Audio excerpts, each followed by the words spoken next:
E aí eu fui numa leitura de aura, e numa leitura de aula com uma pessoa que foi lá para Piracanga, né, tinha acabado de se formar no curso, e numa leitura de aura ela identificou duas vidas, né, duas vidas que podemos chamar de passadas, mas eu estou preferindo usar outras vidas, porque ninguém ainda tem um consenso que existe tempo, né, e que o tempo é linear. Isso não é um consenso, é uma ideia. Né? A leitura de aura é como se abrissem o que eles chamam de registros acásticos. Os registros acásticos é como se fosse uma livraria, uma biblioteca gigantesca com tudo que já aconteceu na humanidade. Do planeta, de cada alma que encarnou, de cada vida que existiu, como se fosse assim, está tudo gravado em arquivo, né? Tudo. Então lá existe como se fosse uma verdade superior, como se fosse uma verdade universal, né? E a leitura de aura é como se você pedisse uma permissão e você abre, né? Aí são pessoas com um dom de clarividência, dons psíquicos, né? Para você fazer esse trabalho. E você consegue acessar uma informação que o plano espiritual permite que você veja. Porque tem uma função aquilo. Então essa é uma outra validação que eu aprendi, que quando você descobre um nome, quando você descobre uma experiência passada, onde foi, como foi, tem um interesse do plano espiritual, tem uma espécie de importância que você saiba. Alguma coisa vai acontecer no futuro que se você não souber, você pode perder uma oportunidade, você pode deixar de falar com alguém, você pode deixar de fazer alguma coisa, né?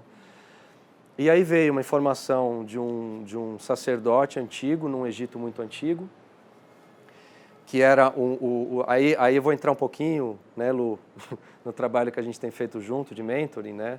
Que é como se fosse explorar essas personalidades e entender para que elas servem e o que elas podem agregar, que nem a Rê fala muito no aqui e agora, né? Na minha vida hoje. Não importa quem foi, mas importa quem ele foi. E importa como ele era, o que ele fazia, né? Então lá tinha uma característica muito de serviço. É como se fosse uma pessoa que servia o faraó com tanto amor, com tanta entrega e tanta satisfação, que a alegria desse sacerdote era servir o rei. E dar para ele do bom e melhor, e cuidar. Pode ser, uma pessoa de braço direito. Resolve tudo, arruma tudo, quer que dê certo tudo, né? Mas um Egito bem antigão. Não é nem o Egito tanto como a gente conhece, assim. Mas tudo bem, ela leu, né? E viu lá. Aí teve um outro que ela viu, que era de uma espécie de um médico, né? Na Inglaterra, século XVIII, XVII.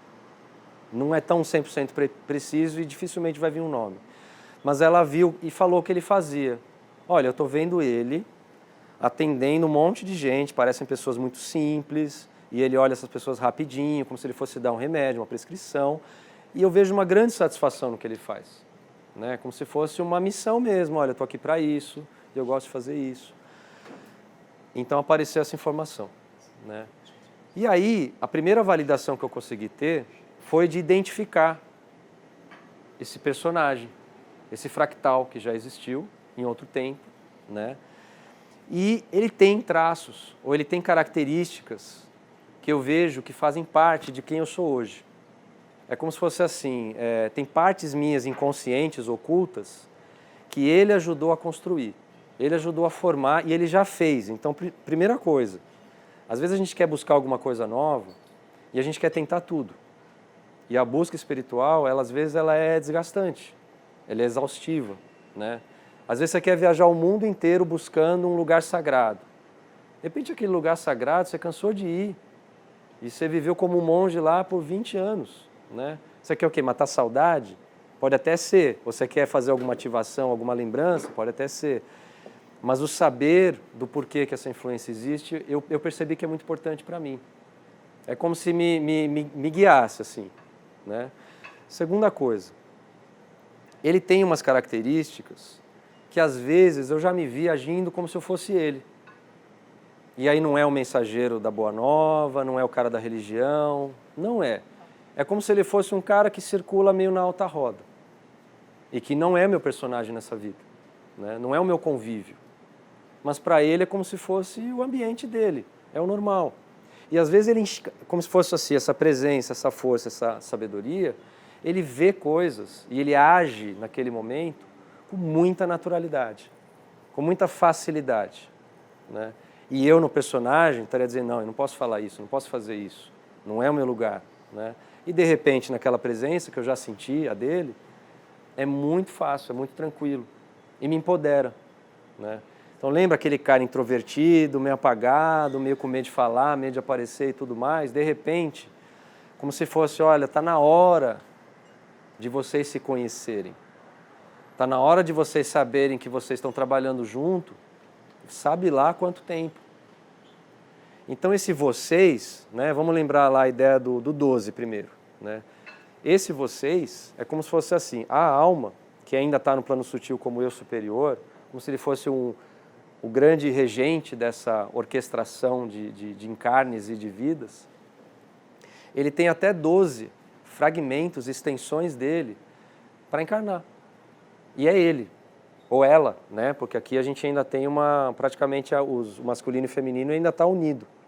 Quando encarna, que aí nasce cada um homem e mulher. Mas eles, como se fosse o casal, eles estão ainda como se fosse, olha, eu tenho 12 personagens que eu posso ser.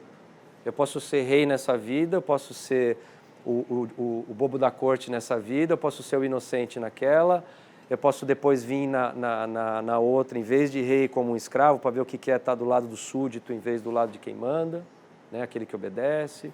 E aí tudo isso vira como se fosse uma mandala de experiências, uma mandala de bagagem espiritual, né?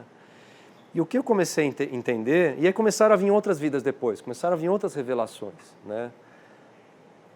E tudo foi se encaixando, tudo foi se validando de uma certa forma.